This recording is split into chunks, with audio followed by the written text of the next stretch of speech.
Hey guys, welcome back to my channel. Today I'm going to be filming a tutorial on how to knit a worsted weight sock. Let me grab it here.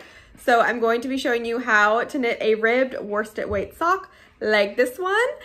If you guys are interested in finding out how to do this, I think it's a very beginner friendly pattern. If you've never knit a sock before, I think this would be perfect. It's so fast. I knit this one this morning while I was filming this tutorial. And I definitely think you can knit a pair in a weekend. So all it takes for my size foot, which is a 6.5 size US women's size shoe, is 1 skein of worsted weight yarn, which is awesome. This is just a sock recipe, so you are gonna wanna know how to do a knit stitch, a purl stitch, a knit 2 together, a purl 2 together, a slip knit, and basic knowledge of a Kitchener stitch. But other than that, that is all this sock requires. You do need to know how to slip a stitch, which I think you should know if you know all the other things. But it's very quick, very simple, and it makes the coziest pair of socks that I've ever put on my foot. So if you guys want to find out how to make your very own worsted weight knit sock, keep watching and I'll show you. What you're gonna need for this project is 1 skein of worsted weight yarn. This is about 210 yards approximately. And this is by Bella Vista Yarns. I've had this in my stash forever. This is Intuitive Peach worsted weight, and yeah, about 218 yards. Now, you would probably want some sort of nylon blend in this as well, but I'm not gonna be wearing these socks anywhere but my house, so I am comfortable with the 100% superwash of this. And if you're making a size different than what I've made here, I wear about a size 6.5 in women's shoes, so I don't need a ton of yarn. But if you have a larger foot than me, you may need more than 1 skein of yarn, or you may need to shorten the leg part of the sock. You could also probably save some yarn by doing a different sort of heel that I did, but this is my favorite kind of heel, so this is what I'm going to be showing in the tutorial. Lots of different possibilities. Again, you may need more than 1 skein of yarn. For me, it just happened to work out where I only need 1 for the pair. And then you're also going to need a long circular needle. I prefer to do magic loop for my socks. If you want to do a shorter 9-inch circular needle, you definitely can. You'll just want to modify the steps a little bit to fit into that a little bit better. I'll give some tips along the way as well. But these are a 3.5 millimeter knitting needle.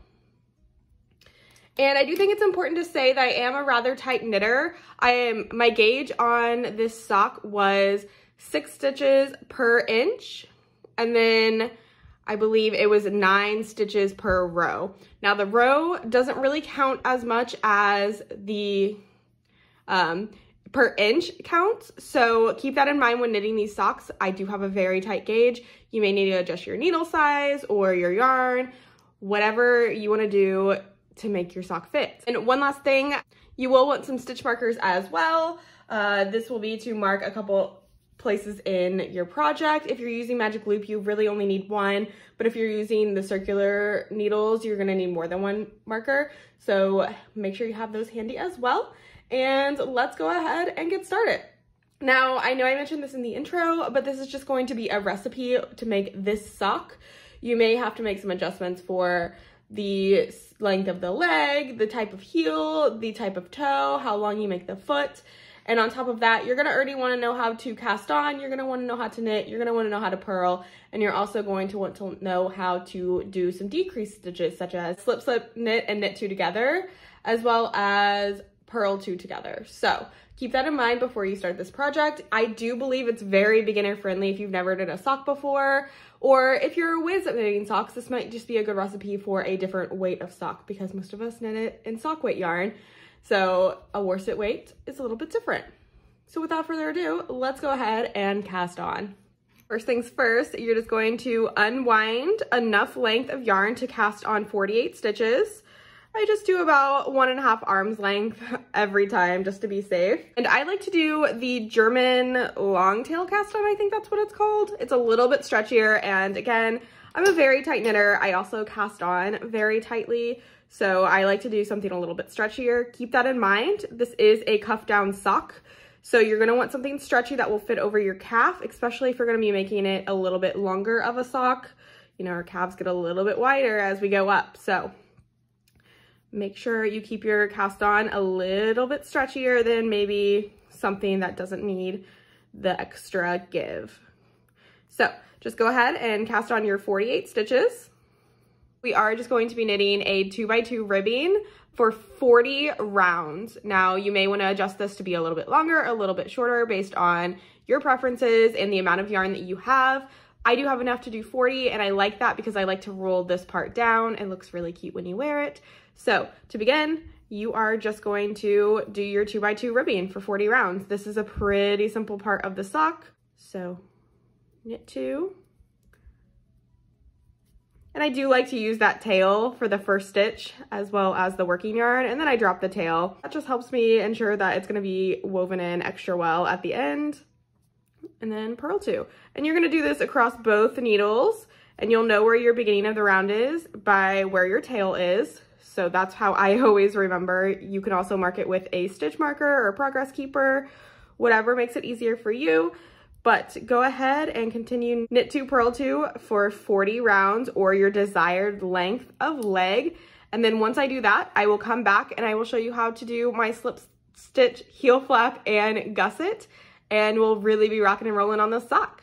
So I've finished my leg portion, which is right here. I did 40 rounds of 2x2 rib. So this gives you a little idea of what it looks like all stretched out. And now we're going to move on to the heel flap, which is this part right here. It's going to be a basic heel flap, slip stitch heel flap, I should say.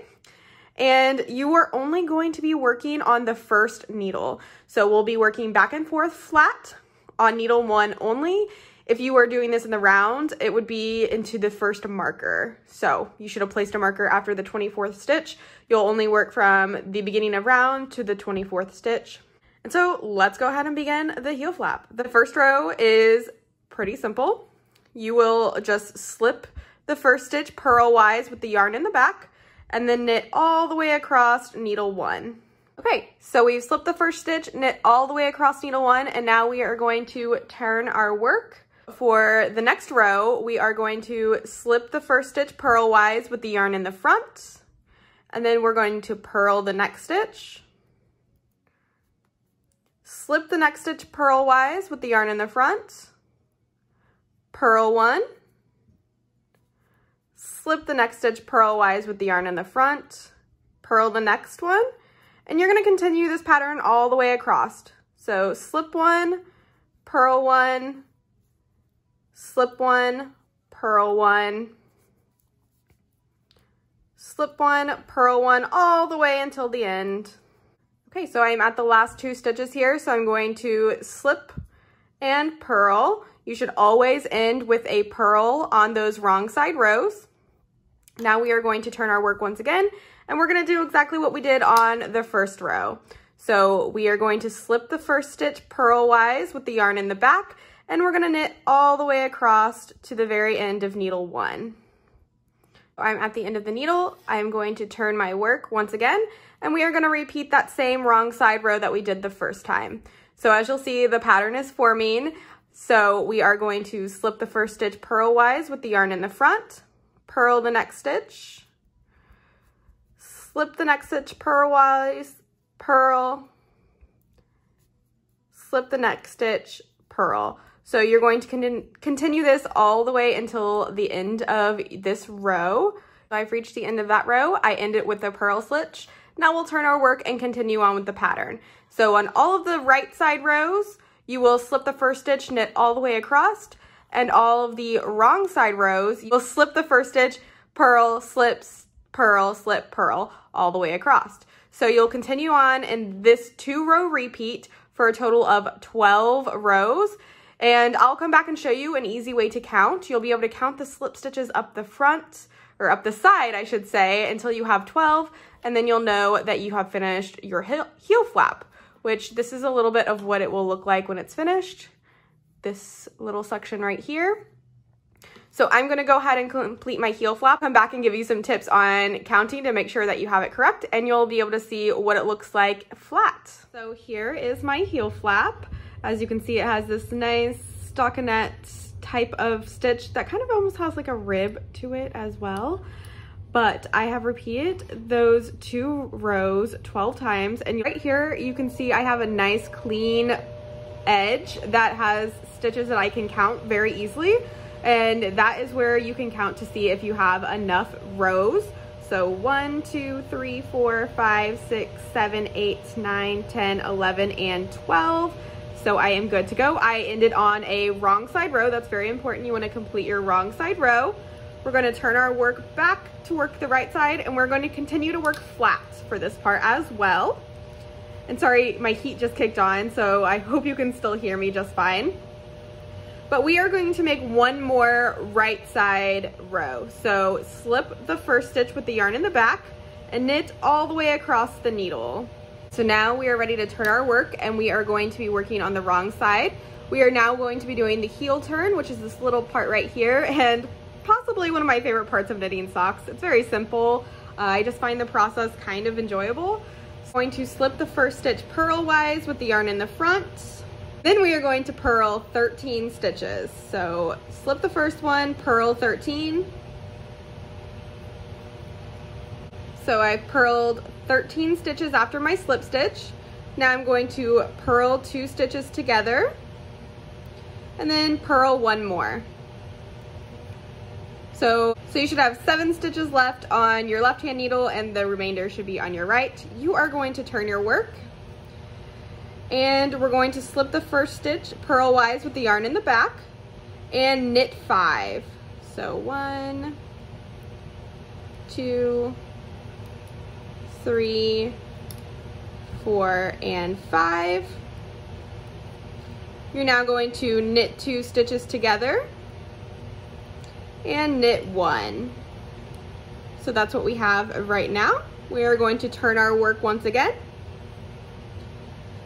Slip the first stitch purlwise with the yarn in the front, and then we're going to purl until we get to the gap of where we turned in the last row. So you're going to purl all the way across. And so now I have 1 stitch before the gap. Here is where I turned early in the last row. It'll be pretty obvious in your work. And you're going to knit that last stitch and the next stitch together. And then you're going to purl 1. So you'll have something that looks like this. There's a gap over here you can see, and I bet you can guess what we're going to do. We're going to turn our work, slip the first stitch purlwise with the yarn in the back, knit until you get to that little gap,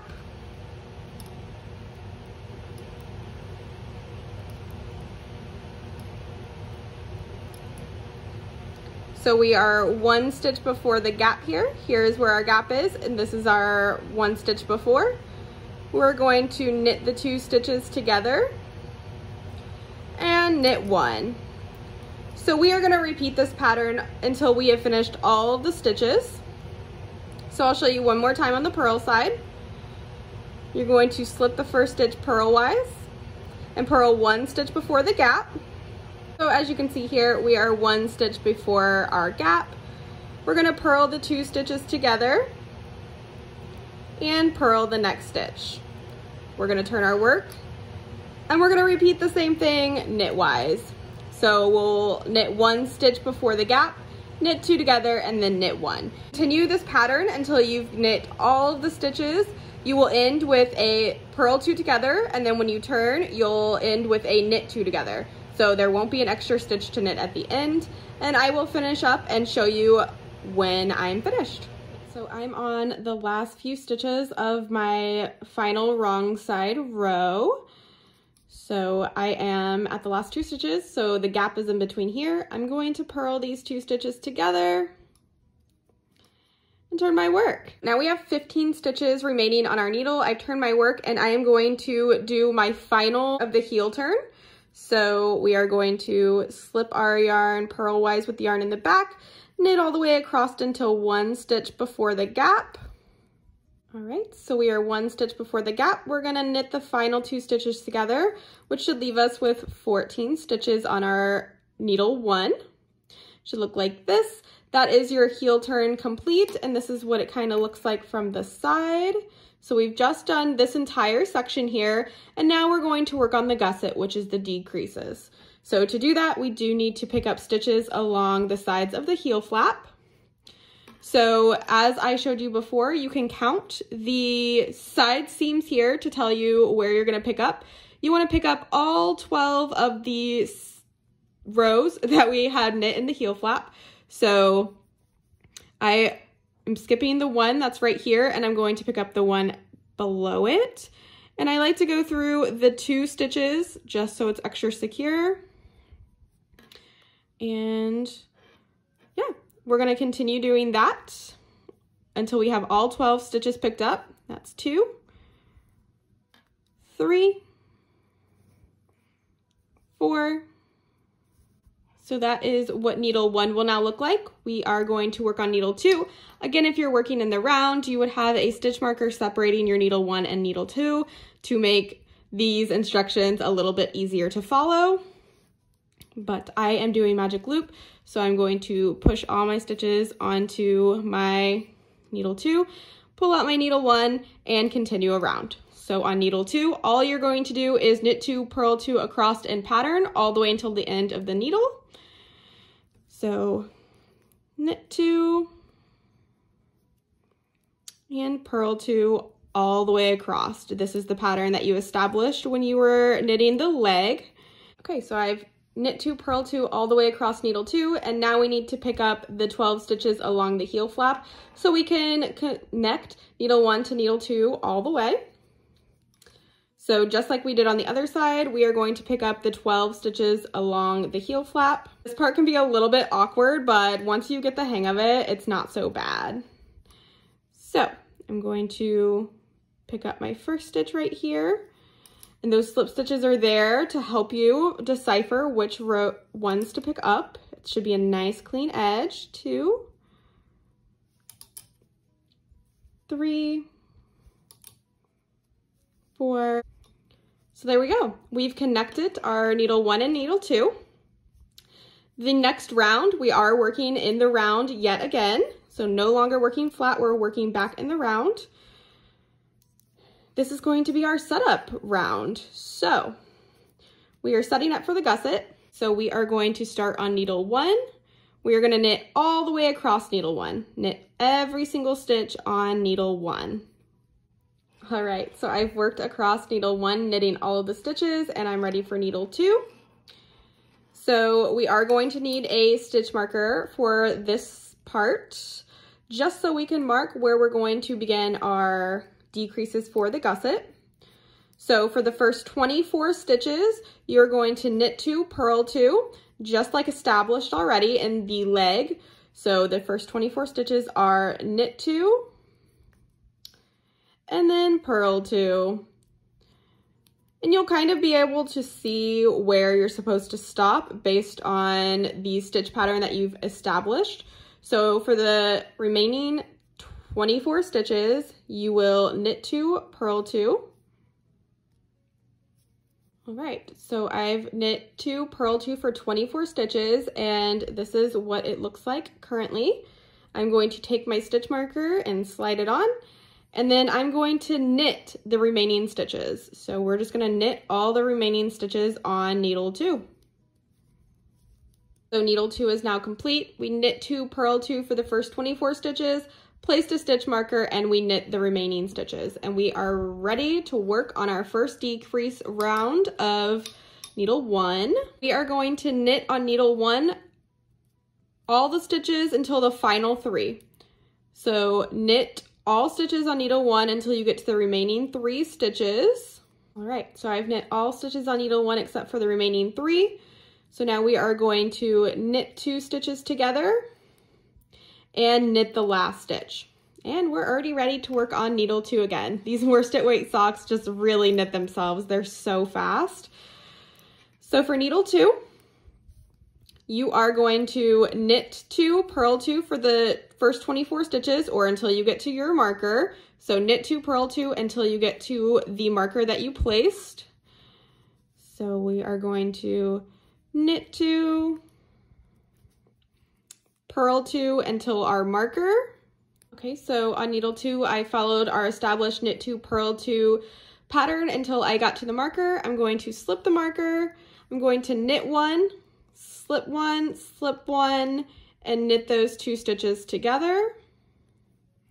And then I'm going to knit the remaining stitches of needle 2. And that is how you do your decrease round. So the way that this is going to work for the remaining of the gusset is you're going to do 1 round of following the pattern. So that would be knitting all the stitches on needle 1. No decreases on this round, just knitting all the stitches of needle 1. So knit all the way across. So we've knit all the way across needle 1. We are going to go on to needle 2, and we're going to work in the established pattern all the way across this needle as well. So knit 2, purl 2 until the marker, and then you're gonna knit all the remaining stitches. So for needle 2, you knit 2, purl 2, all the way until you get to your marker. And then once you get to your marker, you'll slip it and you'll knit all remaining stitches. So you'll see the pattern forming here and you'll be able to just read your knitting. The ribbing only continues on the top part of the foot, which is what these 24 stitches are here. And then it's going to be stockinette for the rest of the foot, which is what's happening on needle 1. And soon to be, these stitches will eventually be on needle 1, but currently you will be working them on needle 2. So that is why there is a marker there. So the next round that we do is going to be another decrease round. So I will walk you through another decrease round. So on needle 1, you'll knit all the way across until you have 3 stitches remaining. Okay, I've knit across with 3 stitches remaining. We are going to do another decrease. So you're gonna knit 2 together, knit 1, and then you're ready for needle 2. Needle 2, you are going to knit 2, purl 2, all the way until you get to your marker. So knit 2 and purl 2, all the way across until you reach your stitch marker. All right, I've knit 2, purl 2, and now I'm at my stitch marker. I'm going to slip my stitch marker, knit 1 stitch, and then slip, slip, knit those 2 stitches together, and knit the remaining stitches on the needle. So this is your established pattern. You will decrease every other round until you have 19 stitches on your needle 1. So the round that we just did will happen every other round. So our next round, we will knit all of the stitches on needle 1, knit 2, purl 2 until your marker, knit remaining stitches on needle 2, and then the following round will be another decrease round, work exactly like this one. So you'll work a decrease round every other round until you have 19 stitches remaining on your needle 1. So when you get back to needle 1 and it only has 19 stitches, you are going to be ready to work the foot, and that is where I will come back and check in with you guys and show you the next portion. So this is what it will begin to look like as you work these steps, starting to form the foot now. So the part we are currently working on is the gusset. So can you continue on in this pattern, decreasing every other round until there's 19 stitches remaining on needle 1. So I've completed all of my decrease rounds. So I have 19 stitches remaining on my needle 1, and we are now officially ready to work on the foot. So after all your decrease rounds, you work your foot until you get to the toe, and then we work the toe. So we are working this section right here. I have a very small foot, so I don't have to work very many more rounds, but if you have a larger foot, you'll obviously want to continue on. So for the foot, you work each stitch as it is established. So you'll knit the knits, purl the purls all the way around. So we are on needle 1 right now, so we are knitting all of the stitches. Okay, we knit all of needle 1. We are going to turn our work to work on needle 2. We are going to knit 2, purl 2 until we get to our marker. I've knit 2, purl 2, and I've reached my marker. I am going to remove the marker, and I am working magic loop, so I'm actually going to pull my loop back so all of those remaining stitches are on needle 1. So now we have 24 stitches on needle 1 and 24 stitches on needle 2. And we are just going to continue around and around in pattern, knitting the knit stitches and purling the purl stitches until you reach your desired length, which should be about 1.5 inches shorter than your total foot length. So I like to knit until I reach the point where it covers half of my pinky toe, and then that is when I start the toe. So that's about 1.5 inches short of how long you actually want your sock to be. So just keep knitting in the established pattern of knitting the knits and purling the purls until you've reached that point. And I will come back and we will show you how to finish the sock. All right, guys, we are at the final leg of this sock, if you will. And I have knit 27 additional rounds for my size foot, which is about a 6.5 US women's. So if you have a larger foot, you're obviously gonna have a longer sock, but I am ready to put on my toe of the sock. So now we are going to be working this section right here, which you will realize looks a lot like the gusset because this is knit exactly the same way. So what we're going to do for the next round is our first decrease round. So every other round, you're gonna decrease until you have 8 stitches on each needle remaining. So for the decreases, you will knit 1, slip, slip, knit, knit all the way until you have 3 stitches remaining on your needle. Right, I have knit all the stitches on needle 1. I have 3 stitches remaining. So I'm going to knit 2 together, knit the final stitch, and we are ready for number 2, which is worked exactly the same as needle 1. So this is another decrease. We'll be decreasing by 2 stitches yet again. We're going to knit 1 stitch, slip, slip, knit those 2 stitches together, and knit until there are 3 stitches remaining on the needle. So we are knitting all the stitches now. There's no more ribbing being done. And we are forming the wedge toe. All right, I have knit until there are 3 stitches remaining. I'm going to knit 2 stitches together and knit the final stitch. We are back to needle 1. And for this round, we are going to knit every single stitch on all of our needles. So on needle 1, we're gonna knit all of the stitches. I've knit all the stitches on needle 1, and now I'm going to knit all of stitches on needle 2.